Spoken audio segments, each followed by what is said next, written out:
ವಿದೇಶದ ಜೊತೆ ವ್ಯಾಪಾರ ವಹಿವಾಟು ನಡೀತಿತ್ತು ಅಂದರೆ ರೋಮನ್ ನಾಣ್ಯವನ್ನು ಆಧಾರವಾಗಿ ಇಟ್ಕೊಂಡು. ಹೇಗೆ ರೋಮನ್ ನಾಣ್ಯ ಇಲ್ಲಿ ಬಂತು? ರೋಮನ್ ನಾಣ್ಯವನ್ನು ಇವ್ರು ಯಾಕೆ ಟಂಕಿಸ್ತಾಯಿದ್ರು? ಒಂದು, ಮಹಿಳೆಯರು ಡಾಲರ್ ಥರ ಹಾಕ್ಕೊಳ್ತಾಯಿದ್ರು. ಇನ್ನೊಂದು, ವಿದೇಶದ ಜೊತೆ ವ್ಯಾಪಾರ ವಹಿವಾಟಿತ್ತು. ಇದ್ರ ಬಗ್ಗೆ ನಮ್ಮ ಗೋವಿಂದ ಪೈಗಳು ಒಂದು ಸಂಶೋಧನೆ ಮಾಡಿದ್ದಾರೆ. ಅದು ಕೂಡ ಅವ್ರ ಕಾಲದಲ್ಲಿ ಅಷ್ಟಕ್ಕೆ ನಿಂತುಬಿಟ್ಟಿದೆ, ಮುಂದಕ್ಕೆ ಹೋಗಬೇಕು.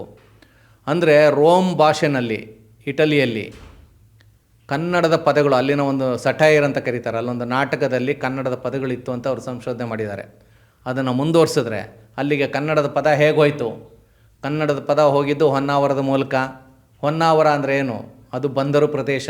ಆ ಬಂದರು ಪ್ರದೇಶದಿಂದ ಭಾರತದಿಂದ ಅಂದರೆ ಈ ಪ್ರಾಂತ್ಯದಿಂದ ಏನೆಲ್ಲ ವಸ್ತುಗಳು ವಿದೇಶಕ್ಕೆ ಹೋಗ್ತಾ ಇತ್ತು, ವಿದೇಶದ ವಸ್ತುಗಳು ಹೇಗೆ ಬರ್ತಾ ಇತ್ತು, ಇವೆಲ್ಲವನ್ನು ಅಧ್ಯಯನ ಮಾಡಿದಾಗ ಕನ್ನಡ ರಾಜರ, ಅದರಲ್ಲೂ ವಿಶೇಷವಾಗಿ ತಲಕಾಡು ಗಂಗರ ಕೊಡುಗೆ ಏನು ಅನ್ನೋದು ಗೊತ್ತಾಗುತ್ತೆ.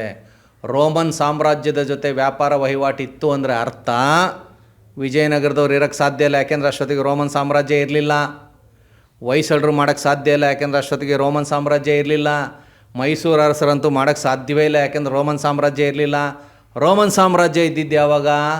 ಗಂಗರು ಮತ್ತು ಅವ್ರಿಗಿಂತ ಹಿಂದಿನ ಕಾಲದಲ್ಲಿ. ಹೀಗಾಗಿ ರೋಮನ್ ಸಾಮ್ರಾಜ್ಯದ ಜೊತೆ ವ್ಯಾಪಾರ ವಹಿವಾಟು ಇಟ್ಕೊಂಡಿದ್ದಂಥ ಸಾಮ್ರಾಟರು ಯಾರಾದರೂ ಇದ್ದರೆ ಗಂಗರು ಕೂಡ.